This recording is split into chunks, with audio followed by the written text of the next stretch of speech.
पंतप्रधान नरेंद्र मोदी, केंद्रीय गृहमंत्री अमित शहा आणि राज्यातील भाजपा नेत्यांकडून केल्या जाणाऱ्या टीकेला उद्धव ठाकरे यांनी अनेक वेळा तोडीस तोड असे उत्तर देण्याची धमक दाखवलेली आहे। लोकसभा निवडणुकीत महाविकास आघाडीला मिळालेल्या यशामध्ये उद्धव ठाकरे यांचा खूप मोठा वाटा आहे हे नाकारता येणार नाही। आता विधानसभा निवडणुकांचे वारे महाराष्ट्रामध्ये वाहत आहेत। उद्धव ठाकरे यांनी नुकताच दिल्लीचा दौरा केलेला आहे। याच दिल्ली दौऱ्यामध्ये उद्धव ठाकरे यांनी विविध पक्षांच्या नेत्यांची भेट घेतलेली आहे। विशेषतः या दौऱ्यामध्ये त्यांनी काँग्रेसच्या नेत्यांची भेट घेतलेली आहे। यामध्ये सोनिया गांधी आणि मल्लिकार्जुन खरगे यांची त्यांनी विशेषतः भेट घेतलेली आहे। आघाडी करून निवडणूक लढवत असताना राजकीय पक्षांना व्यापक हिताचा विचार करून कधी कधी माघार घ्यावी लागते। लोकसभा निवडणुकीत उद्धव ठाकरे यांच्या बाबतीत असेच काही झाले होते। काही लोकसभा मतदारसंघ ज्या मतदारसंघामध्ये उद्धव ठाकरे यांची ताकद जास्त असताना सुद्धा युती धर्म पाळत त्यांना काँग्रेससाठी काही मतदारसंघ सोडावे लागले होते।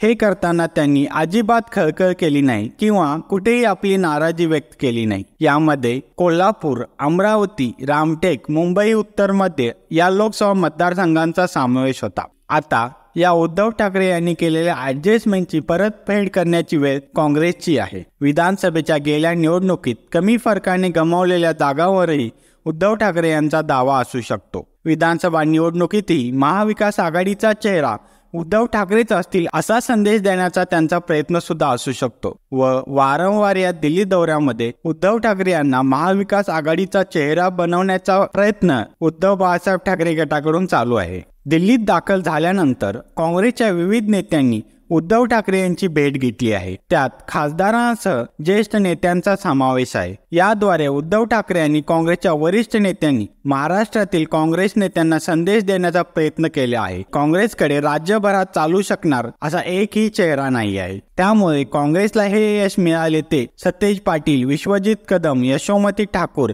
अमित देशमुख, नाना पटोले यांचा प्रभाव त्यांच्या भागापुरता मर्यादित आहे। काँग्रेस आणि महाविकास आघाडीला जे यश मिळाले त्यात उद्धव ठाकरे यांना असलेल्या सहानुभूती व त्यासोबत त्यांच्या चेहऱ्याचा मोठा वाटा आहे असं सांगितलं जात आहे। राजकीय गणित व्यवस्थित जमवून आणण्यात शरद पवार यांचा हात कोणीही धरू शकत नाही। शरद पवार यांच्या डावपेचांचा लोकसभा निवडणुकीत महाविकास आघाडीला मोठा फायदा झाला होता हेही नाकारता येणार नाही। मोदी शहा यांच्याकडून केल्या जाणाऱ्या टीकेला शरद पवारही उत्तर देतात, मात्र ते संतुलित असतं, भाषा सौम्य असते। उद्धव ठाकरे मोदी शहा यांना त्यांच्याच भाषेत उत्तर देतात, त्यामुळे महायुतीची अडचण होते। अमित शहा यांनी उद्धव ठाकरे यांचा उल्लेख औरंगजेब फॅन क्लबच्या अध्यक्ष असा केला होता। अमित शहा हे अहमद शाह अब्दाली यांचे राजकीय वंशज आहेत असे तोडीस तोड उत्तर उद्धव ठाकरे यांनी दिले होते। या अर्थाने उद्धव हे भाजपा आणि महायुतीच्या मार्गातील अडसर आहेत। त्यामुळे उद्धव ठाकरे 2 दिवसाच्या दिल्ली दौऱ्यावर असताना शिंदे गटाने त्यांच्यावर तिरकस टीका केली होती।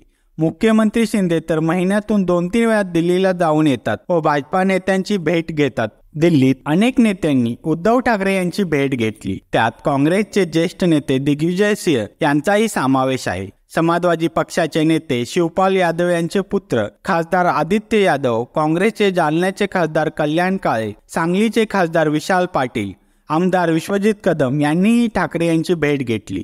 काँग्रेसचे महाराष्ट्र प्रभारी रमेश चेन्नीथला यांनी मंगळवारीच ठाकरे यांची भेट घेतली आहे। शरद पवार व खासदार शाहू महाराज यांचीही उद्धव ठाकरे भेट घेणार आहेत। गुरुवारी ठाकरे सोनिया गांधी यांची भेट घेणार आहेत। अखिलेश यादव आणि उद्धव ठाकरे यांच्या भेटीची सुद्धा शक्यता आहे। महाराष्ट्रातील काँग्रेस नेत्यांसाठी हा एक स्पष्ट संदेश आहे, विशेषतः प्रदेशाध्यक्ष नाना पटोले आणि विरोधी पक्षनेते विजय वडेट्टीवार यांच्यासाठी। लोकसभा निवडणुकीत काँग्रेसला सर्वाधिक जागा मिळाल्यानंतर महाराष्ट्रात काँग्रेसच मोठा भाऊ असे विधान त्यांनी केले होते। काँग्रेसचे हे नेते विधानसभेला स्वबळाची भाषा बोलू लागले होते। सर्वांचेच स्वबळ आता मागे पडले आहे। लोकसभा निवडणुकीत उद्धव ठाकरे यांनी काँग्रेसला ज्या 4 जागा सोडल्या होत्या, आता काँग्रेसने त्याची परतफेड करावी, कमी फरकाने गमावलेल्या जागा आम्हाला द्याव्यात असे त्यांचे प्रयत्न आहेत। बांगलादेशाच्या मुद्द्यावरून उद्धव ठाकरे यांनी पंतप्रधान नरेंद्र मोदी आणि अमित शहा यांच्यावर घणाघाती टीका केली आहे।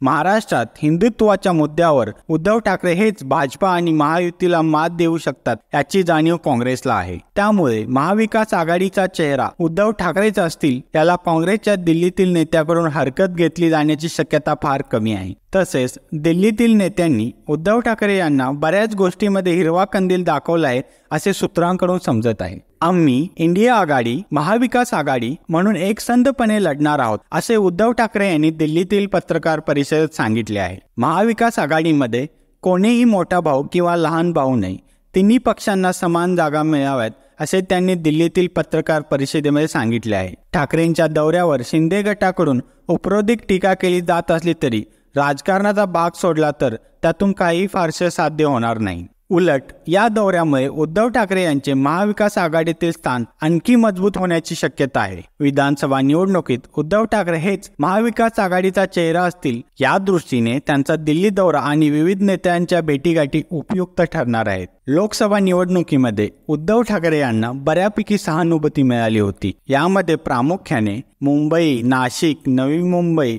अशा मोठ्या शहरांमध्ये उद्धव ठाकरे यांना मोठ्या प्रमाणात मतदान झालं होतं. त्यामुळेच महाविकास आघाडीचे 31च्या आसपास खासदार निवडून आले होते. तसेच उद्धव ठाकरे यांनी महाराष्ट्रभर घेतलेल्या प्रचार दौऱ्यामुळे महाविकास आघाडीला मोठा फायदा झाला होता. बीजेपीकडून करण्यात आलेल्या धुवाधार प्रचाराला महाविकास आघाडीकडून फक्त एकटे उद्धव ठाकरे यांनी तोडीस तोड उत्तर दिले होते.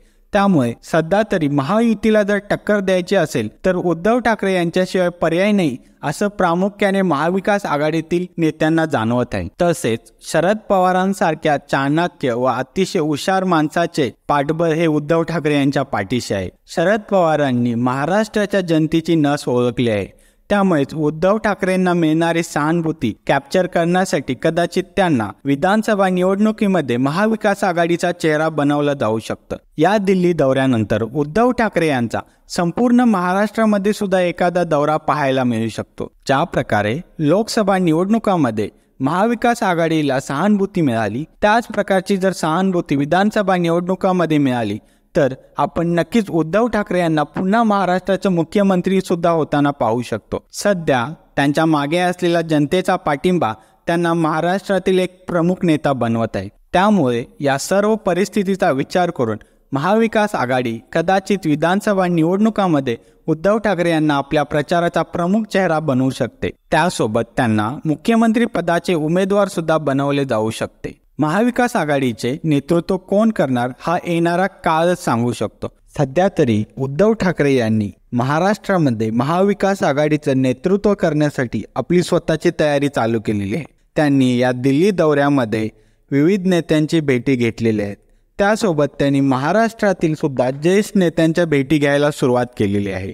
शरद पवार यांचा असणारा त्यांना पाठिंबा, मुंबई व परिसरातील शिवसैनिकांचा पाठिंबा या जोरावर उद्धव ठाकरे महाविकास आघाडीचं नेतृत्व करण्याचे स्वप्न पाहत आहेत व त्यांच्या या स्वप्नांना भविष्यात यश सुद्धा मिळू शकतं. कारण का आरेला कारे म्हणणाऱ्या कार्यकर्त्यांची फळी सध्या फक्त आणि फक्त उद्धव ठाकरे यांच्याकडे आहे. निवडणुकीसाठी लागणारे कार्यकर्त्यांचं बळ हे सध्या उद्धव ठाकरे यांच्याकडेच अवेलेबल असल्यामुळे प्रचारासाठी उद्धव ठाकरेंचे कार्यकर्तेच महाविकास आघाडीला ताकद देऊ शकतात. त्यामुळे महाविकास आघाडीच्या विविध नेत्यांचे सध्या तरी उद्धव ठाकरे यांच्या बाजूने समर्थन आहे. काही काँग्रेसच्या व राष्ट्रवादीच्या काही ज्येष्ठ नेत्यांचा विरोध सुद्धा आहे. पण या विरोधाला मोडीत काढून उद्धव ठाकरे कशा प्रकारे महाविकास आघाडीचा चेहरा बनू शकतात ते आपण येणाऱ्या भविष्य काळामध्ये पाहू. धन्यवाद. जय हिंद.